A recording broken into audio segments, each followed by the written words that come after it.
మనసులోని మాట. భగవంతుడు మనతో సంవాదం చేస్తాడా అంటే చేశాడు. Does God speak to us? Can we expect Krishna talking to us అంటే yes he did talk to us. He did converse with us. మనతో మాట్లాడాడాయన. ఆ రీతిన మనం భావిస్తేనే భగవద్గీతను మనం అమలుపరిచి తరించగలం.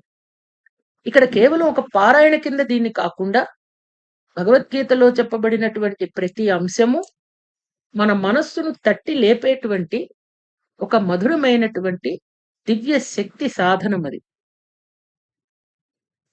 కష్టం కలిగినప్పుడు భగవంతుడిని మనం ప్రార్థిస్తాం. ఏమని ప్రార్థిస్తాం? స్వామి ఈ కష్టాన్ని తొలగించు.